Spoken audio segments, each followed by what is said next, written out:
Assalamualaikum warahmatullahi wabarakatuh. Kita sedang berada di acara Pasrah Podcast Satu Arah, gali inspirasi lewat obrolan. Nah, untuk konten pertama kita menghadirkan tamu yang sangat spesial sekali. Siapakah tamunya? Beliau merupakan ketua geng.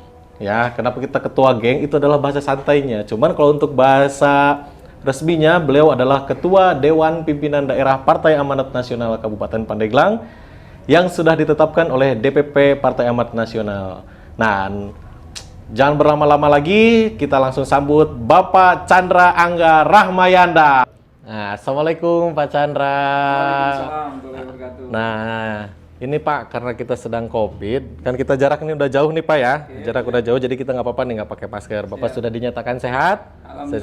Saya juga sudah dinyatakan sehat. Jadi kita tos langsung aja Pak. Siap. Tosnya kita tos corona, karena ini harus dibudayakan sekarang ini Pak ya. Oke Pak. Nah, mantap Pak ya. Mantap. Bagaimana Pak Chandra? Apa kabar? Alhamdulillah sehat. Gimana? Sehat, A? Alhamdulillah sehat. Nah nih Pak Chandra, ini kan karena konten pertama kita Pak, konten pertama kita, jadi wajar kalau misalnya Pak Chandra nih yang jadi tamu pertamanya, karena kan Bapak ini ketua kita nih, ketua DPD Ini surprise kita. banget buat saya nih. Kenapa Luar surprise-nya Pak? biasa. Ya ini baru pertama kali nih. Gitu. Ini mudah-mudahan jadi motivasi kita ya, supaya masyarakat juga bisa tahu gitu. Oh jadi kita bisa menginformasikan, mensosialisasikan bahwa Partai Amanat Nasional ini sekarang punya wajah baru nih. Punya semangat baru, Nah, meraih kemenangan. Wah, mantap.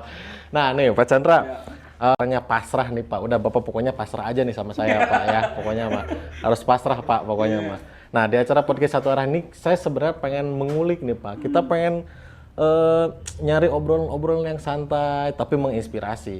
Saya nggak mau obrolan ke yang berat Pak. Karena masyarakat sekarang sudah pusing kan, sudah pusing banyak karena masalah pandemi ini gitu kan, kesulitan ekonomi. Makanya kita lebih baik menyajikan konten-konten yang santai lah. Nanya soal politik luar negeri, politik itu yang terlalu berat. Saya pengen nanya nih, gimana nih Pak Chandra gitu kan, pengen tahu nih ceritanya dari awal pertama meniti karir sampai sekarang terpilih nih menjadi ketua DPD Kabupaten Pandeglang. Nah pertanyaan pertama aja langsung kita Pak ya.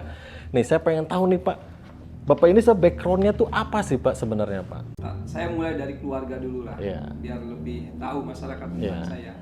Jadi saya lahir di Kampung Cangungung. Cangungung Pak ya? Baru tahu mungkin biar tahu nih, Kampung Cangungung itu ada di Kelurahan Pagadungan, Kecamatan Tanjung. Saya lahir tahun 85, lahir dari seorang ayah. Namun ketika dalam kandungan, ayah saya pergi meninggalkan mama saya. Dan lahir saya setelah umur saya 4 tahunan, mama saya meninggal dunia. Jadi saya diurusin sama kakek dan nenek. Oh jadi waktu kecil itu diurusin sama kakek dan nenek ya? Iya. Saya sudah tidak punya orang tua nih, bapak maupun ibu, waktu semenjak umur 4 tahun. Nah kemudian saya sekolah di SD-nya di Pandeglang, SMP-nya juga di Pandeglang, terus kemudian SMA-nya di Cilegon, kuliah juga di Cilegon. Oh kuliah di Cilegon. Kalau tadi background saya ini akademi pelayaran. Dulu saya sempat belayar. Oh akademi pelayaran Pak?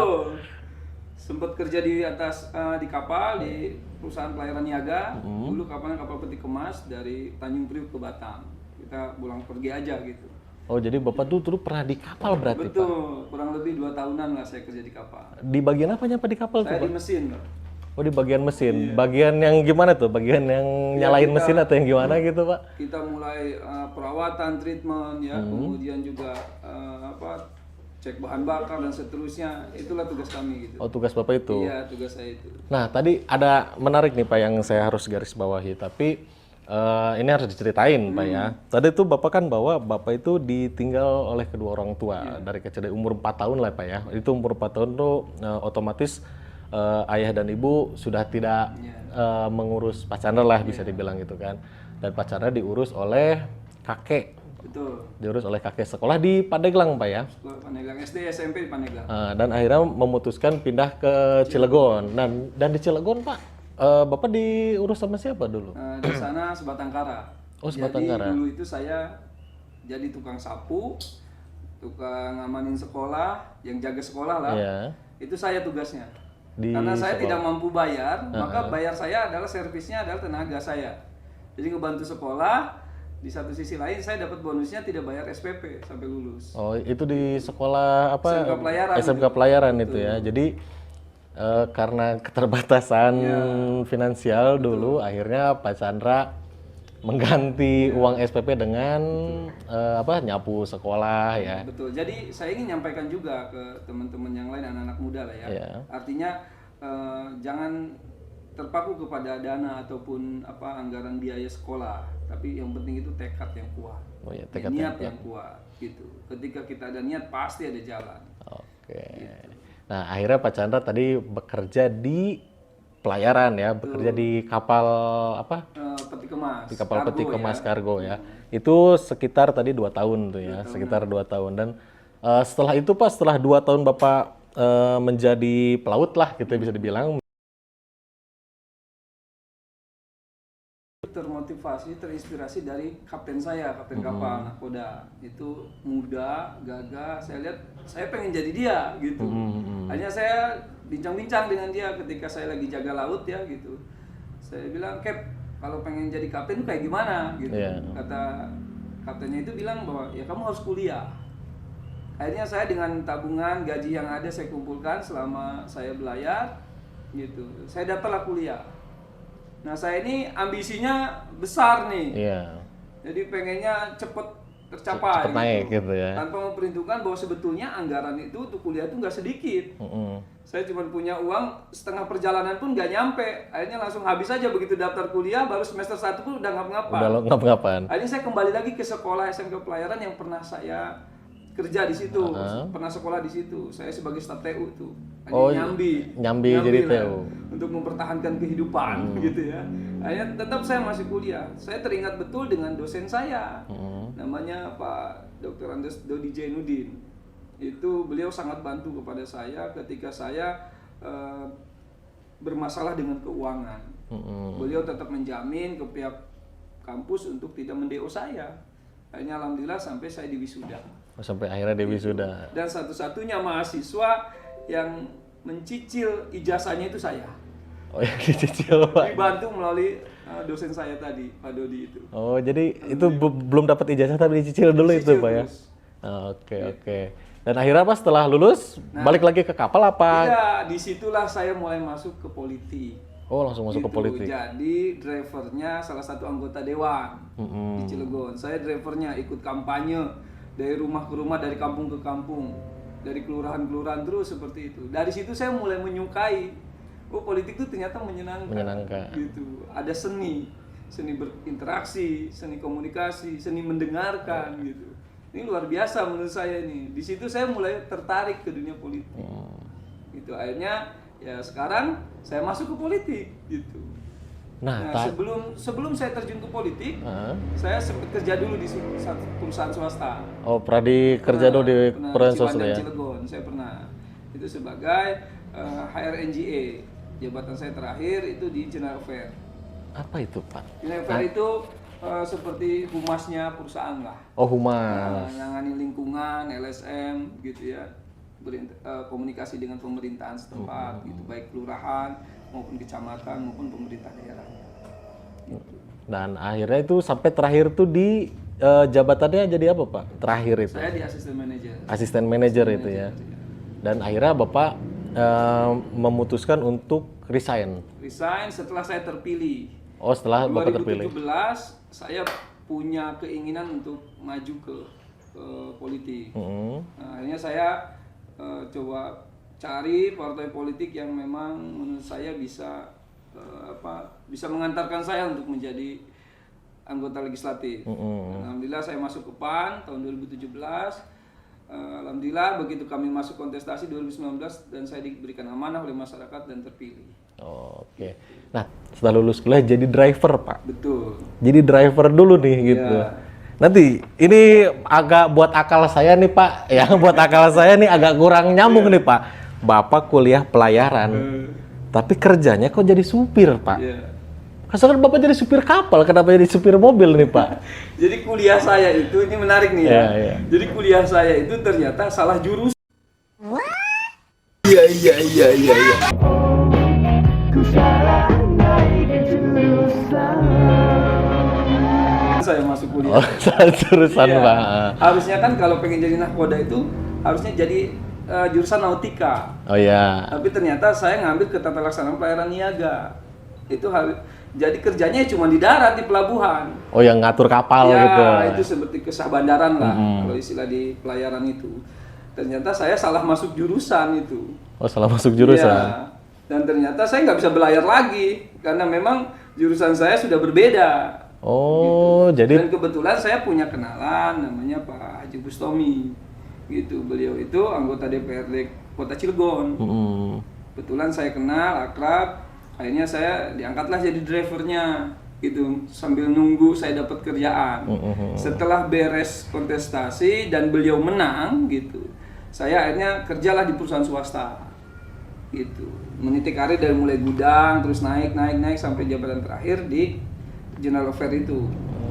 Gitu. tapi nih Pak, Bapak kan istilahnya kalau misalkan sudah enak nih di pabrik Pak. Sebenarnya kenapa sih kok harus ke politik nih akhirnya jatuhnya nih Pak? Ya, jadi gini. Saya kalau kerja di Cilegon itu suka pulang kampung nih ke Pandeglang nih. Bukan mudik ya, pulang kampung. Pulang kampung. Ya. Jadi bisa sebulan sekali, bisa 2 bulan sekali, bahkan bisa 3 bulan sekali. Jadi saya lihat kok kampung saya ini nggak berubah-berubah gitu. Kota yang saya sangat cintai ini, tempat lahir saya ini kok kayaknya nggak berubah-berubah. Iya, iya. Motivasi saya itu seperti itu. Dan saya itu nggak tertarik kalau teriak-teriak di luar kotak gitu. Kalau ini Pandeglang itu disebutnya kotak, maka saya nggak tertarik kalau teriak-teriak di luar kotak. Oh, saja. cuman ngeluh-ngeluh doang nih. Aja. Lebih baik saya masuk ke dalam kotak itu dan saya terjun langsung untuk menyelesaikan gitu. Kira-kira apa sih sebetulnya masalahnya gitu. Nah, kemudian juga politik ini kan harusnya bisa mencerdaskan, bisa mensejahterakan. Politik itu kan suci sebetulnya. Iya. Nah, kalau politik ini diibaratkan seperti pisau. Nah, pisau ini ketika dipegang sama orang yang jahat atau orang yang tidak tepat, maka juga manfaatnya juga malah merugikan orang lain. Iya. Tapi sebaliknya kalau politik ini atau pisau ini dipegang sama orang yang tepat, maka manfaatnya juga luar biasa. Benar-benar. Itu yang menjadi motivasi saya. Itu sehingga menurut saya politik ini harusnya niatannya baik, namun memang banyak oknum yang memang kurang bertanggung jawab. Iya. Ketika Ini Pak paham nih. Saya juga pernah dengar satu prinsip katanya kalau misalkan ingin menyingkirkan orang-orang yang oknum-oknum jahat di politik itu, caranya adalah orang-orang baik ini harus masuk nih, menyingkirkan semua nih satu persatu gitu. orang baik itu nggak boleh anti politik, harus menjadi pemain politik di dalam, harus main langsung. Gitu. Itu yang mudah-mudahan anak-anak muda juga berkenan untuk gabung gitu loh, untuk masuk ke politik. Apalagi partai nasional sekarang sudah sangat berbeda. Anak muda banget, Anak muda Pak. banget. Saya pengen punya kans, punya ranah, punya pasar di situ. Oke. Nah, ini ngomongin anak-anak muda nih Pak. Ngomongin anak-anak muda nih. Kan saya anak muda nih Pak. Saya anak muda yang dulu awalnya ya Dia Pak. panggilnya GAA tadi. Iya kan, harus panggilnya ya Pak ya. Jangan panggil Bapak kalau di sini gitu. Pak Chandra tolong ini Mah ya. Nah, ini ngomongin anak muda. Anak-anak muda sekarang kan udah apatis Pak sama politik. Apa itulah politik gitulah, cuman banyak omong gini. Akhirnya mau korupsi juga, ngomong kata bela rakyat. Akhirnya dia juga korupsi juga lah gitu istilahnya. Nah, sebenarnya kiat-kiat apa sih Pak yang harus kita lakukan nih Pak supaya anak-anak muda ini udah jangan apatis lagi lah gitu, minimal jangan apatis aja gitu Pak. Ya, partai politik punya tanggung jawab, punya tanggung jawab besar untuk mencetak kader-kader terbaiknya untuk duduk di jabatan-jabatan pemerintah di legislatif maupun di eksekutif. Maka sebetulnya partai politik itu baik ya, semua partai politik baik, punya maksud dan tujuan yang sangat baik. Salah satunya adalah mencetak kader-kader terbaik untuk menjadi pemimpin di daerah maupun di pusat. Nah, letak mulai terjadinya korupsi, mental korup itu dimulai dari proses rekrutmen sehingga jadi, kemudian dilantik, kemudian kerja. Apa itu? Dari mulai saya mencalonkan misalnya. Nah, ini kan ada politik yang namanya politik transaksional. Inilah yang harus kita masyarakat juga harus tahu bahwa dimulainya para pejabat korup itu dimulai dari prosesnya yang tidak benar. Saya selalu berpikir gini, ketika prosesnya benar maka hasilnya pun akan benar. Gitu. Ini yang harus kita bangun. Saya ketika ditetapkan menjadi ketua DPD PAN, saya harus bangun sistem. Sistem inilah yang nanti akan bekerja untuk kita. bagaimana menciptakan kader-kader terbaik untuk duduk di legislatif dan eksekutif, sehingga mereka bisa bekerja menunaikan amanat rakyat, gitu. Caranya gimana? Satu, harus mengikuti latihan kader. Latihan kader itu adalah proses penggemblengan. Oh iya, dididik. Betul, gitu. Ya. Kalau saya dulu di Akademi Pelayaran itu namanya Latsarmil, latihan dasar militer. Gitu. Harus. Kenapa? Biar punya jiwa korps. Ada militansi nanti yang terbangun di hati. Ada loyalitas betul, terhadap partai. Sehingga juga dia bisa membawa nama baik partai nanti ketika dia diamanahi oleh masyarakat untuk menjadi wakil rakyat ataupun menjadi pemimpin di daerah tersebut. Nah, saya berharap proses demokrasi di kita harus sudah mulai berubah. Yang tadinya transaksional menjadi politik yang mencerdaskan, politik yang adu gagasan. Diberikan amanah oleh rakyat, gunakan yang sebaik-baiknya. Oke. Nah, terus tadi Pak, masalah anak-anak muda nih Pak ya, masalah anak muda nih. Rencana Bapak ke depan kalau misalkan sebagai ketua nih Pak ya, sebagai ketua DPD nih, buat menggayat anak-anak muda nih, kayak gimana nih Pak nih? Anak-anak muda itu senangnya instan, senang praktis, serba pengen cepat. Sekarang kita sudah memasuki revolusi industri 4.0, di mana zamannya sudah era digitalisasi. Mau pesan apapun sekarang nggak perlu datang ke tokonya, cukup pegang handphone. Pastikan punya kuota ya. Ini bahaya. Pastikan juga handphonenya sudah. Sama satu lagi Pak, pastikan punya uang Pak. Itu dia. Jangan pesan datang aja nggak bisa bayar. Nggak bisa bayar. Kasihan juga. Nah sekarang sudah era digitalisasi. Kita kemana-mana pun nggak perlu punya kendaraan pribadi, cukup ada handphone, punya kuota, kita tinggal pesan dia datang ke rumah kita. Mau kemana pun diantar. Gitu. Nah, anak-anak muda itu kan senang yang kayak begitu-begitu. Maka Partai Amanat Nasional yang saya pimpin ini sesuai dengan visi misi saya, bahwa salah satunya adalah merubah sistem. Yang tadinya sistem mungkin kalau secara komputer yang tadinya Intel Pentium 1 Pentium 1, Pentium 2, Pentium sampai Pentium 4. Kita nanti udah sampai ke apa sekarang itu? Udah Intel i7 ya, misalkan seperti itulah. Nah, jadi perubahan itu harus dilakukan seiring mengikuti keadaan zaman. Sekarang zaman udah era digitalisasi, PAN juga sama, harus sudah mulai masuk ke era digitalisasi. Caranya gimana? Bangun seperti ini ya, ada komunikasi ini saya luar biasa nih menurut saya. Dan mungkin kayaknya ini baru pertama kali di Pandeglang. Baru Pak. Baru pertama kali nggak ada nih di Pandeglang Pak. Ini jadi pionir ya. Saya rasa saya berharapnya bukan hanya PAN saja nanti yang melakukan seperti ini, karena ini penting. Ini juga sarana komunikasi untuk masyarakat. Gitu. Sekarang zamannya, apalagi sekarang lagi pandemi ya. Tadi AA bilang bahwa ini salamnya kayak gini karena udah pandemi. Lagi pandemi ya, harus jaga jarak dan seterusnya. Ini kan media yang sangat efektif untuk mensosialisasikan. Nggak perlu datang langsung ke masyarakat gitu. Dengan media seperti ini sekarang masyarakat udah pegang handphone, udah pegang, sekarang wifi udah masuk ke kampung-kampung setahu saya. Jadi insya Allah ini adalah salah satu gebrakan awal dari Partai Amanat Nasional Kabupaten Pandeglang untuk menggayat itu, untuk mengajak anak-anak muda gabung di sini. Oh iya, gitu. Makanya dipilih hostnya juga yang masih muda kan Pak? Masih muda lagi, sepakat saya. Oke Pak, nah Pak Chandra kan sekarang juga kan selain menjadi ketua DPD kan sekarang ini menjabat sebagai anggota DPRD, dan ini Pak, saya bukan sebagai anak buah Bapak nih ya. Saya bukan sebagai anak buah Bapak nih. Saya sebagai masyarakat nih Pak. Saya sebagai masyarakat. Itu sebenarnya DPRD ngapain sih Pak? Anggota Dewan itu apa sih kerjaannya gitu Pak? Jadi DPRD itu memang, anggota DPRD itu, anggota legislatif itu tidak terlihat kerjanya. Kalau contoh gini, saya sebelum jawab pertanyaannya. Contoh misalnya kalau jalan rusak nih, kampung-kampung ini anggota Dewannya yuk gawean. Anggota Dewannya jelas. Gitu. Di dalam undang-undang, anggota dewan itu memiliki 3 fungsi yang melekat kepada dirinya. Yang pertama adalah fungsi pengawasan. Yang kedua adalah fungsi budgeting. Yang ketiga adalah fungsi legislatif. Fungsi pengawasan, siapa yang kita awasi, siapapun yang menggunakan anggaran bersumber dari APBD maupun APBN ya kita awasi. Gitu, ya. Betul tidak, nyampe atau tidak, sesuai atau tidak, kan begitu. Kemudian budgeting apa? Menyusun anggaran. Anggaran dari mana? Baik dari pusat maupun dari PAD sendiri, dari daerah kita sendiri, kabupaten sendiri. Kita susun untuk program ke masyarakat. Kemudian yang ketiga adalah fungsi legislatif, fungsi membuat aturan, fungsi membuat perda. Perda ini kan dibuat bersama-sama, eksekutif juga. Bisa inisiatif DPRD, bisa inisiatif eksekutif. Jadi kita sama-sama susun, bahas bersama. Gitu. Nah, memang kalau dilihat ini tidak terlihat oleh masyarakat. Iya. Tapi paling tidak masyarakat harusnya bisa merasakan bahwa ketika bagaimana mereka bisa merasakan sekolah gratis, itu adalah kebijakan politik. Bagaimana masyarakat bisa merasakan biaya kesehatan gratis, itu juga kebijakan politik. Bagaimana masyarakat bisa merasakan infrastruktur yang baik, itu juga kebijakan politik. Kerja kami juga di situ.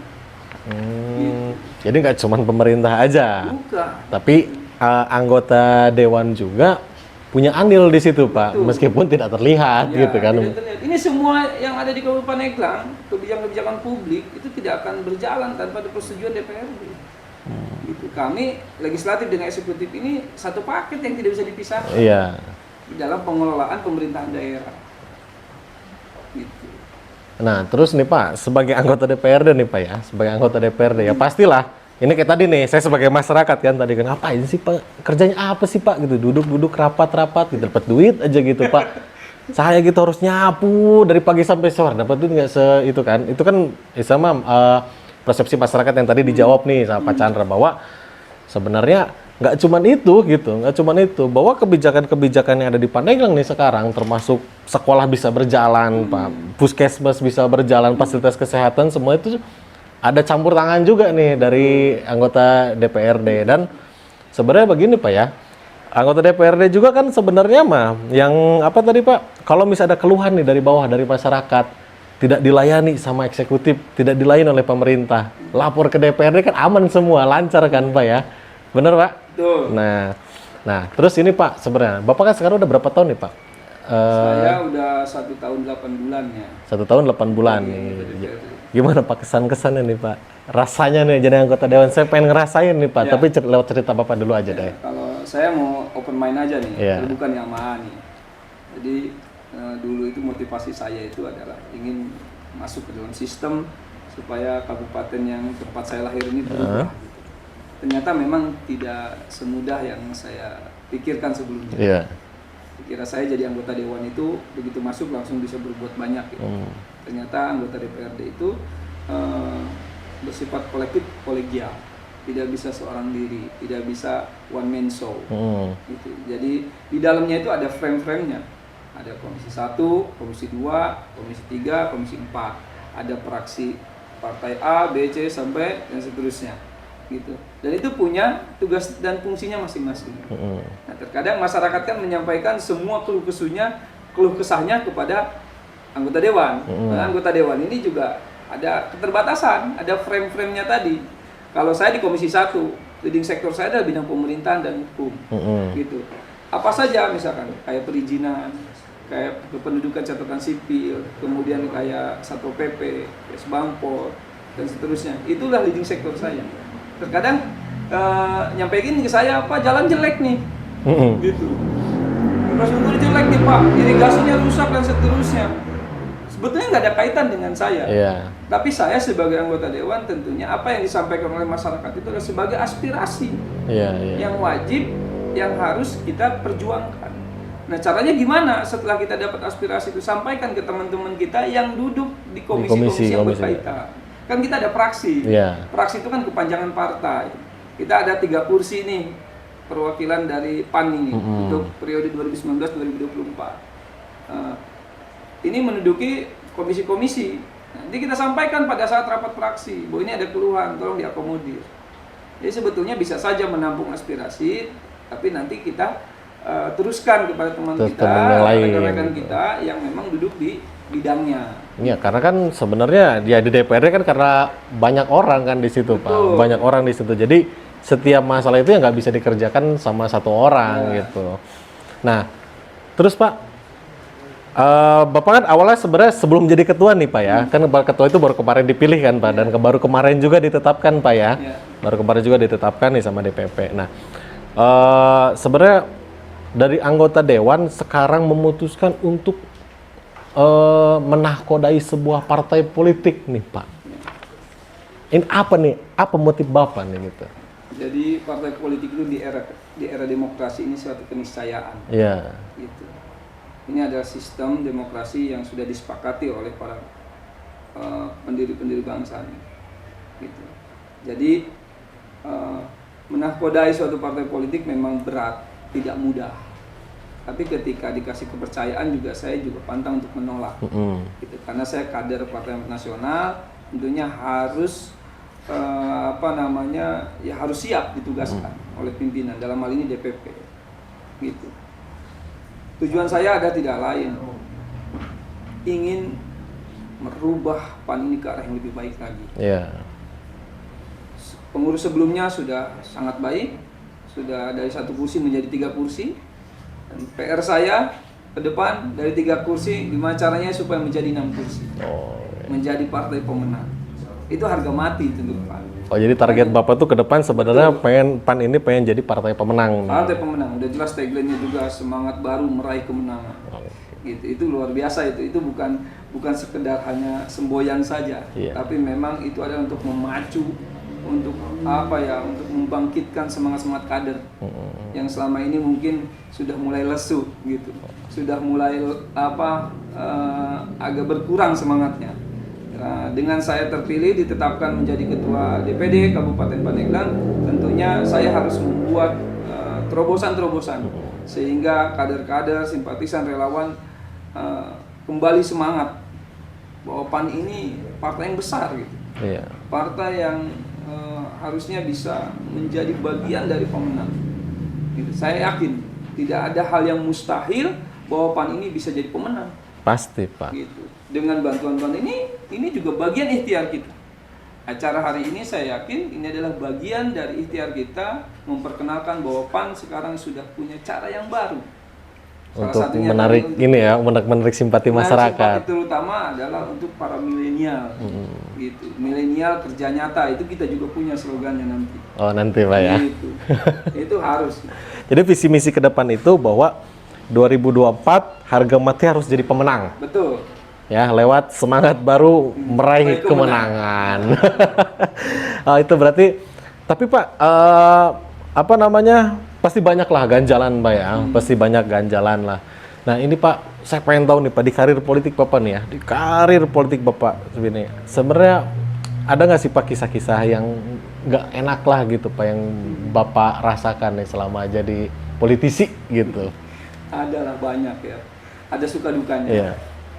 Saya tidak mau dibilang kufur nikmat masyarakat dengan kewenangan yang saya miliki.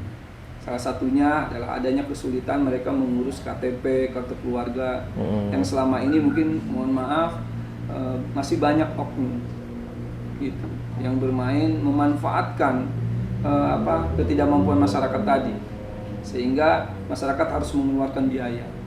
Dengan saya punya kewenangan, maka saya bantu mereka. Gitu. Itu kepuasan menurut saya. Itu hal kecil memang, tapi KTP itu manfaatnya luar biasa bagi masyarakat gitu. Kalau saya sering turun ke masyarakat, ke konstituen saya sering bilang bahwa ngurus KTP ratusan ribu rupiah. Bikin akte lahir juga ratusan ribu rupiah. Gitu. Alhamdulillah dengan saya masuk di Komisi 1, pelan-pelan cara-cara seperti itu tuh sudah mulai menghilang dari Pandeglang. Apalagi di Dukcapil bermitra dengan Komisi 1 sudah bangun sistem yang baik. Sehingga sekarang pelayanannya bisa ada di DPMP TSP, ada langsung bisa datang ke Capil, bisa juga secara online sekarang. Jadi memang sudah melakukan perbaikan-perbaikan. Namun tidak dipungkiri memang masih banyak.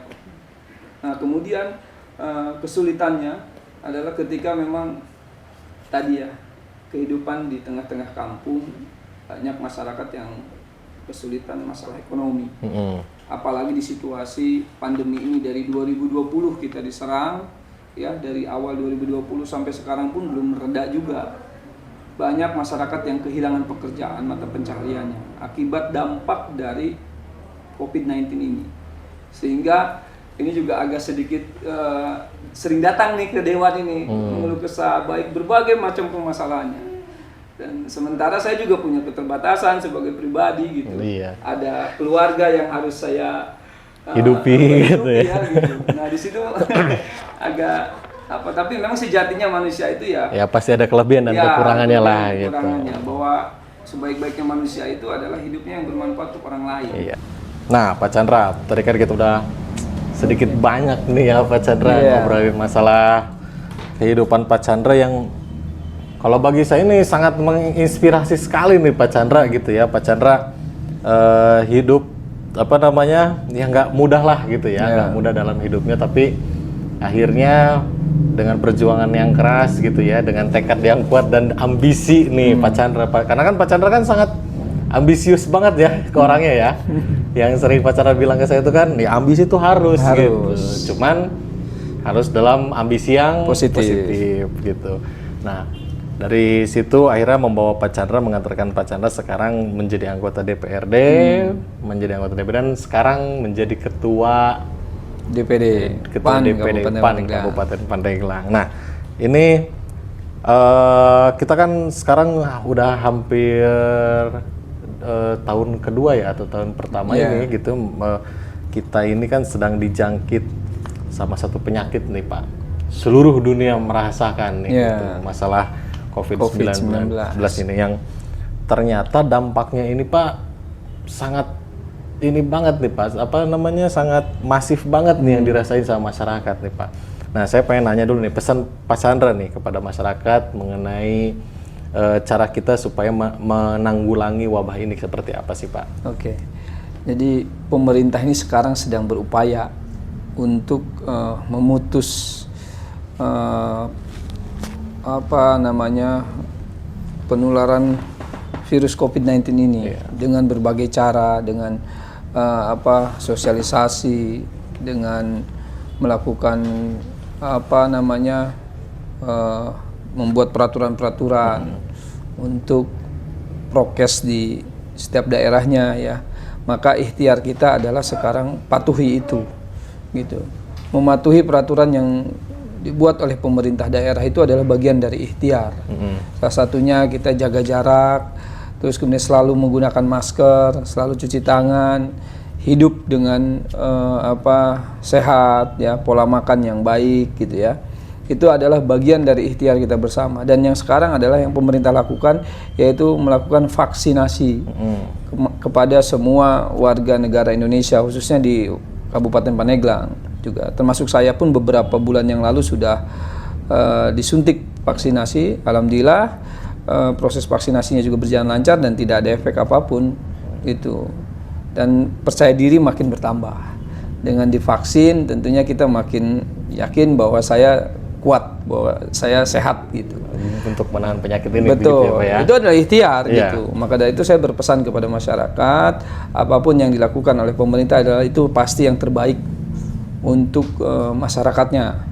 Tidak ada satu pemimpin pun yang ingin melukai masyarakatnya. Salah satunya vaksin itu adalah bagian dari ikhtiar yang harus kita sukseskan untuk menahan, membangun imunitas di tubuh kita gitu. Vaksin itu adalah bagian dari ikhtiar kita. Ayo sekali lagi saya bilang, ini ikhtiar kita. Siapa lagi kalau bukan kita? Kapan lagi kalau bukan sekarang gitu loh. Itu pesan dari saya untuk masyarakat Kabupaten Pandeglang. Nah, untuk masyarakat Kabupaten Pandeglang ya, tadi udah disampaikan juga sama Pak Chandra dan sudah dilakukan sama Pak Chandra bahwa vaksinasi itu sehat, aman dan halal ya Pak ya. Pastinya. Karena gitu itu udah uji klinis, udah berbagai tahap sudah dilakukan sebelum diberikan kepada masyarakat. Ya, jadi sekali lagi itu ya, masyarakat jangan takut untuk vaksinasi. Karena apa? Karena kalau kita sudah vaksinasi artinya kita sudah membantu pemerintah untuk memutus rantai COVID-19. Betul, Pak ya, supaya apa? Pandemi ini segera berakhir dan kita hidup menjadi normal lagi nih Pak, gitu ya, menjadi normal lagi. Karena ini loh Pak, saya itu terkesima Pak sama slogannya vaksin Sinovac Pak, yang dari Cina itu ya. Dia itu nulis gini Pak, smile without mask, terus pokoknya ini ya senyum gitu ya, senyum tanpa masker dan dekat tanpa jarak. Dia bilang gitulah gitu. Makanya saya bilang penyakit ini, wabah ini harus segera berakhir. Salah satu caranya adalah dengan vaksinasi dan penuhi protokol kesehatan ya. betul. Jadi untuk masyarakat, pokoknya sekarang kita harus bersama-sama untuk memutus rantai COVID-19 supaya apa? Supaya kita bisa beraktivitas seperti normal kembali ya. Nah, kita balik nih Pak ke partai nih Pak. Kita balik lagi ke partai ini. Sekarang Bapak sudah ditetapkan jadi ketua. Oke. Sudah ditetapkan jadi ketua. Bapak sudah punya visi misi nih untuk meraih kemenangan. Saya pengen nanya nih Pak, terobosan-terobosan Bapak nih mau ngapain sih Pak nanti nih Pak, 5 tahun ke depan nih Pak, sampai ke 2024 tuh mau kayak gimana nih Pak? Ya. Terobosannya. Organisasi itu harus punya target. Iya. Ya, target dalam organisasi partai politik adalah menang. Berpolitik itu harus menang. Kalau berpolitik tanpa kekuasaan, kekuasaan itu bisa diperoleh dari kemenangan. Maka dari itu politik itu harus punya ompong lah ya, gaungnya ada namun tidak bisa menggigit gitu. Nah, sama dengan politik juga, ketika berpolitik tapi tidak punya kekuasaan juga itu menjadi sia-sia. Maka dari itu target kami adalah harus menang. Untuk mencapai target kemenangan itu maka ada tahapan-tahapan yang harus dilakukan. Yang pertama adalah dimulai dari evaluasi organisasi. Dievaluasi semuanya apakah siap menuju target tadi gitu. Yang kedua adalah kaderisasi. Kaderisasi ini harus betul-betul dilakukan secara faktual, gitu, bahwa betul-betul yang direkrut nanti adalah orang-orang terbaik, orang-orang yang punya gagasan, orang-orang yang punya semangat untuk mengabdi ke Kabupaten Pandeglang, tentunya tidak lain untuk mensejahterakan masyarakatnya. Kemudian yang terakhir adalah harus adanya soliditas, harus adanya kekompakan, harus adanya satu visi, satu gagasan, sehingga menuju target kemenangan itu tidak hal yang mustahil, sesuatu yang mungkin dicapai, mungkin diraih dengan syarat tadi. Yang pertama adalah evaluasi organisasi, yang kedua adalah melakukan rekrutmen kader-kader terbaik, yang ketiga adalah kekompakan, soliditas. Saya rasa dengan terobosan-terobosan itu, insya Allah PAN Kabupaten Pandeglang bisa mencapai targetnya, yaitu menjadi partai pemenang. Tentunya kami punya semangat baru meraih kemenangan. Oke. Nah, tadi mengenai terobosan tuh, terobosannya mengenai ada evaluasi, ada apalagi tadi Pak, ada evaluasi, ada konsolidasi, ya kan? Betul. Nah, terus nih Pak, Bapak kan pasti sudah punya rencana Pak, sudah punya rencana ke depan nih Pak, mengenai apalagi kan kita waktu tinggal 3 tahun kan menuju pemilu 2020. Waktu yang sangat singkat. Waktu yang sangat singkat sekali nih. Ini metode apa nih Pak? Strategi Bapak nih untuk 3 tahun ke depan ini seperti apa nih Pak? Ya, kita harus lari cepat ini. Tidak bisa bersantai-santai lagi. Pertama kita harus pastikan bahwa organisasi ini sampai ke akar rumput itu terpenuhi. Dari mulai DPC, DPRT sampai ke Kor TPS. Ini penting, ini 3 komponen yang tidak bisa dipisahkan, yang sesuai dengan target kita, yaitu targetnya menang gitu ya. Bulan depan ini insya Allah kita sudah mulai menyusun kepengurusan DPC di 35 kecamatan. Target 2 bulan harus sudah selesai kepengurusan DPC ini, kemudian dilanjutkan dengan pembentukan kepengurusan DPRT, Dewan Pimpinan Tingkat Ranting ya. 2 bulan ke depannya lagi sudah selesai DPRT, baru kita membentuk Kor TPS. Di tahun 2022 awal itu sudah mulai melakukan rekrutmen bakal calon anggota legislatif, bacaleg lah ya gitu. Kita akan rekrut baik dari internal maupun eksternal. Tentunya dengan mekanisme-mekanisme yang sudah ditetapkan nanti oleh pengurus. Jadi siapapun yang mau nyalon, mau maju menggunakan melalui Partai Amanat Nasional ini harus memenuhi kriteria, harus melalui mekanisme yang sudah ditetapkan. Jadi tidak bisa ujuk-ujuk datang langsung nyalon, nggak bisa. Ya, didatangi. Assalamualaikum Pak, Pak mau nyalon. Ya, udah nggak bisa, gitu. nggak bisa begitu. Jadi di PAN itu harus melalui tahapan-tahapan. Gitu. Nanti kita akan susun tahapan itu melalui KPPD, Komite Pemenangan Pemilu Daerah itu. Jadi mereka adalah sebagai panitianya nanti, yang akan menyeleksi siapa yang nanti akan dicalonkan menjadi calon anggota legislatif dari Partai Amanat Nasional. Gitu. Nah itulah, politik itu harus menang. Jadi kontestasinya di 2024 nanti adalah harus menang. Kemenangan itu harga mati. Harga mati pasti. Ya, harus menang. Nah terus ini Pak, tadi kan tuh rencana Bapak nih ya, rencana Bapak yang tadi sudah dijelaskan kan ini sangat bagus banget Pak sebenarnya Pak. Ini kalau misalkan dilaksanakan gitu sama PAN gitu ke depan, mungkin PAN sesuai dengan target kan tercapai gitu Pak. Cuman nanti Pak, ketika rencana itu tidak terjadi nih Pak, misalkan rencana ini misalkan ya, karena kan kita nggak tahu ke depan kan Pak, situasi politik kan kadang-kadang berubah-berubah juga kan Pak. Nah, nanti tiba-tiba rencana ini tidak terlaksana, apa yang akan Bapak lakukan? Saya tidak pernah berpikir bahwa rencana ini tidak terlaksana ya. Saya ini orangnya tipikalnya optimis. Ya, optimis. Tentunya rasa optimis itu ada dasarnya. Kita berproses dengan baik. Saya sampai saat ini masih meyakini bahwa dengan proses yang baik maka hasilnya juga akan baik. Gitu. Di partai ini kan ada ADART, sudah diatur tuh. Sebetulnya kalau ikut ADART itu, saya meyakini bahwa organisasi ini akan berjalan sesuai dengan tracknya. Gitu. Kalau ADART ini saya ibaratkan seperti SOP-nya lah. Kerjaan apapun kalau sudah ikut SOP-nya, saya yakin akan tercapai. Pasti. Nah, mungkin adalah sedikit-sedikit meleset, tidak sesuai dengan tidak sesuai dengan rencana. Nah, makanya ada evaluasi. Menang pun harus ada evaluasi. Apalagi kalah. Itu. Apalagi kalah. Kenapa? Karena kan kita kontestasi ini 5 tahunan. Evaluasinya itu harus setiap hari. Setiap saat harus kita lakukan evaluasi gitu. Makanya mekanisme ini penting untuk menuju kemenangan itu. Mekanisme itu harus berdasarkan kajian. Apa sih yang pas? Yang apanya istilahnya yang cukup baik lah untuk Pandeglang diterapkan gitu. Mekanisme seperti apa? Ini kan yang harus kita sama-sama kaji. Di PAN ini kan partai besar.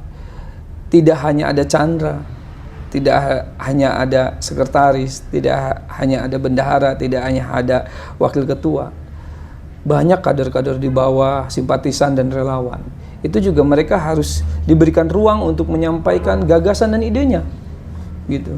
Kenapa? Dengan menyampaikan gagasan dan idenya, siapa tahu memang gagasannya itu baik. Karena mereka yang touching langsung di lapangan. Oh Pak, harusnya begini. Harusnya begini. Kan sejatinya pemimpin harus mau lebih banyak mendengar. Gitu. Itu yang insya Allah saya rasa dengan cara seperti itu, saya yakin PAN bisa sesuai dengan rencana. Insya Allah. Yang terakhir adalah tawakal.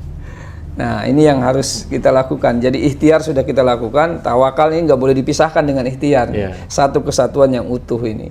Tawakal itu adalah pasrah sama Allah. Kita udah ikhtiar. Selanjutnya adalah itu hak prerogatif Allah itu. Gitu. Ya, pokoknya Pak Chandra siap terima gitu. Yang penting kita ikhtiar dan tawakal aja. Karena benar Pak tadi. Kadang-kadang ya dilema dalam partai politik ya, nggak cuma dalam partai politik, sebenarnya dalam setiap organisasi gitu ya. Kalau misalkan ada satu kader atau satu anggota yang merasa tidak tersentuh gitu, itu bakal jadi apa ya Pak? Bakal jadi batu ganjalan juga gitu untuk jalani organisasi itu. Nah, tadi Pak Chandra juga sudah menyebutkan bahwa gimana caranya untuk untuk touching kepada setiap kader itu bahwa di partai ini tuh nggak cuma Pak Chandra nih gitu, nggak cuma Pak Chandra, tapi yang lain pun setiap kader yang ini punya apa ya namanya Pak? Punya apa ya disebutnya tuh? Ya punya kesempatan yang sama gitu di partai itu untuk membangun partai lebih baik. Jadi kan saya dari awal sudah bilang bahwa kita ini sharing power, ya. Jadi semuanya sama-sama punya kesempatan, punya peluang. Mau jadi apapun silahkan, kembalikan kepada dirinya masing-masing, gitu. Nah, kemudian saya berharap juga kader-kader ini harus memahami betul bahwa di partai ini adalah tempat kita berjuang. Mungkin mencari penghasilan di partai itu menurut saya salah. Itu sesuatu yang keliru yang harus kita luruskan. Gitu, bahwa di partai ini adalah tempat kita berjuang, bagaimana kita bisa melahirkan, mencetak kader-kader terbaik untuk duduk di pemerintahan sehingga kebijakan-kebijakan politiknya pun nanti menghasilkan yang terbaik untuk masyarakat. Nah, sejatinya kan ke sana, Pak, gitu. Nah, saya sendiri sering di awal bilang bahwa ayo kita sama-sama bangun awal dengan keterbukaan. Agar apa? Agar mendapatkan trust dari bawah. bahwa ini pengen ngasih kepercayaan ke atas. Kenapa? Karena ada keterbukaan dari atas gitu. Saya awali dengan keterbukaan dari mulai finansial organisasi, sumbernya dari mana saja. Itu kader-kader di bawah harus tahu. Agar apa? Agar mereka yakin dan percaya bahwa kepemimpinan yang sekarang itu bisa lebih baik memanage organisasi ke depan. Kepengurusan yang lama sudah sangat baik, dari 1 kursi menjadi 3 kursi, tetapi bukan berarti tanpa evaluasi, tetap harus evaluasi. Karena apa, target kita belum tercapai, yaitu bisa sampai menjadi partai pemenang di Kabupaten Pandeglang. Ada keterwakilan kita, kader terbaik kita duduk sebagai pimpinan DPRD Kabupaten Pandeglang. Itu yang paling kita paling utama. Gitu. Kita akan kejar ke sana gitu. Insya Allah tercapai. Iya, amin. Nah, terakhir nih Pak Chandra, sekarang kan sudah ditetapkan jadi ketua DPD. Terus Pak Chandra juga adalah anggota DPRD Kabupaten Pandeglang. Nah, ini saya karena ini selalu Pak, ini tradisi sebenarnya, mau siapapun gitu, kalau pejabat-pejabat publik biasanya harus bisa menyampaikan wejangan nih buat masyarakat. Silakan Pak Chandra kasih wejangan ke masyarakat dulu nih. Oke, terima kasih A. Assalamualaikum warahmatullahi wabarakatuh. Waalaikumsalam. Untuk masyarakat Kabupaten Pandeglang yang saya cintai dan saya banggakan, terus doakan pemerintah Kabupaten Pandeglang agar pemerintah Kabupaten Pandeglang, anggota legislatif DPRD Kabupaten Pandeglang juga terus berbuat yang terbaik untuk masyarakat Kabupaten Pandeglang. Saya meyakini bahwa sejatinya anggota legislatif yang duduk sekarang yang dipilih oleh masyarakat itu adalah orang-orang terbaik, orang-orang pilihan untuk mengabdikan dirinya kepada masyarakat. Dan saya pun sebagai saksi bahwa ketika ikut kegiatan di DPRD, setiap rapat pun kami terus-menerus memperjuangkan aspirasi masyarakat. Yakin bahwa kami selalu berpikir untuk kepentingan masyarakat. Jadi dukung terus, doakan terus yang terbaik untuk para pemimpin Kabupaten Pandeglang. Kemudian yang kedua adalah berkaitan dengan situasi saat ini. Situasi yang memang menurut kita semua adalah ini situasi yang tidak baik untuk kita. Ekonomi pun hancur, gitu. Kehidupan pun akhirnya serba diatur. Maka tadi saya sudah bilang di awal bahwa kita sedang melakukan ikhtiar untuk melawan virus COVID-19 ini melalui vaksinasi yang akan dilakukan oleh pemerintah Kabupaten Pandeglang, dan ini sudah berjalan.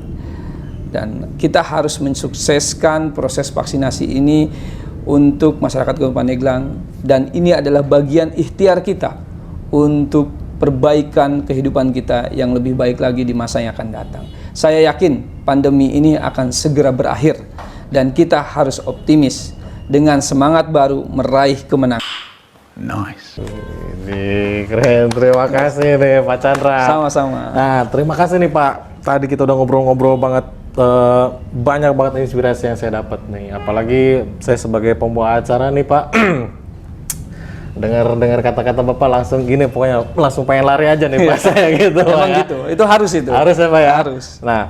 Nah sekarang Pak, tadi kita udah sesi ngobrol-ngobrol nih. Sekarang kita punya sesi games nih Pak ya. Kita punya sesi ini games nih. ada hadiahnya nggak? Ada hadiahnya Pak. Ada ya.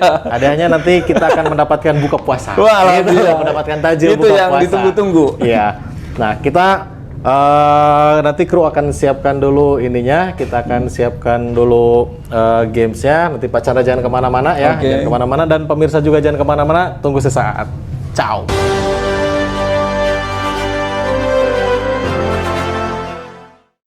Nah, oke, saudara-saudaraku, sahabat podcast Pak, sahabat pasrah sekalian gitu ya. Nah, ini nanti kita punya nama fans Pak, namanya sahabat pasrah Pak. Wah. Pokoknya kita mau pasrah aja pokoknya Pak. Nah, sekarang kita mau games nih Pak, kita mau games nih. Nanti Pak Chandra nanti akan melihat nih ya, akan melihat dari kru kita, melihat gambar yang sudah diblurkan Pak. Pak Chandra, nanti saya kasih clue-nya itu siapa, nanti Pak Chandra coba tolong jawab, oke? Oke, siap. Siap kru siap. Nah, gambar tokoh pertama. Ya, gambar tokoh pertama. Ini clue-nya nih Pak. Oke. Beliau adalah kader PAN yang pernah menjabat sebagai Ketua Majelis Permusyawaratan Rakyat Republik Indonesia tahun 2014 sampai 2019. Ayo, siapa ini Pak? Itu kalau nggak salah dan saya yakin jawabannya benar. Itu Ketua Umum Bapak Zulkifli Hasan. Woi. Ya. Gimana kru? Benar nggak? Benar? Waduh. Oke. Tepuk tangan dong kru. Tepuk tangan. Mana tepuk tangannya? Yang penting Waduh. hadiahnya. Yang Ini penting penonton hadiahnya. ini. Ya. Oke.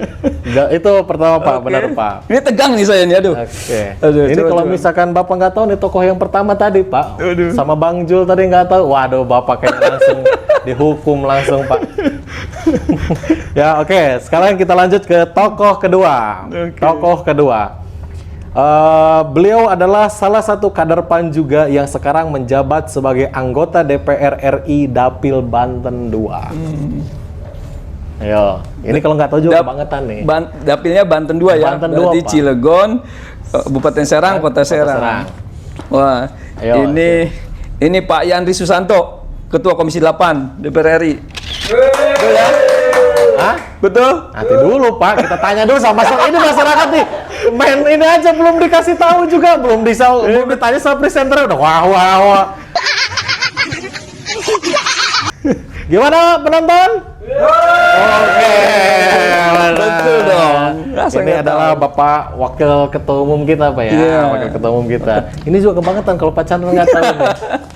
Aduh, ini bisa disetrap kita nanti Aduh. semua ini Pak. Kacau nih. Nah, tokoh ketiga, Pak. Tokoh ketiga. Waduh. Ini juga kalau nggak tahu kebangetan nih, Pak. Ayo, siapa nih, Pak? Cluenya dulu ya. Cluenya dulu ya, cluenya dulu. Coba cluenya. Cluenya dulu. Nanti nih, saya nyari clue ini soalnya cluenya gampang banget ini. Apa ya? Cluenya adalah masa Ketua DPW PAN Banten periode 2020-2025. Ini mah kalau nggak tahu kebangetan Pak Chandra. Ini mah jelas dong, ini Ketua DPW PAN Banten, Iya. sekaligus juga Wali Kota Serang, Bapak Haji Saprudin ini. Bapak Bapak Haji Saprudin. penonton. Oke, benar. Ini mah hadiahnya banyak ini. Benar semua jawabannya. Oke.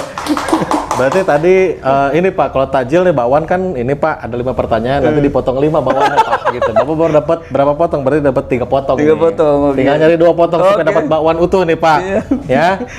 Ini tokoh keempat. Tokoh keempat. Nah, ini beda nih Pak tokohnya ini. Ini bukan dari PAN nih Pak. Kan tadi kan 3 tokoh kan dari Oke. PAN semua nih. Oke. Ini bukan dari PAN. Hmm. Ini adalah politisi perempuan yang berasal dari Pandeglang. Oh, udah tahu saya.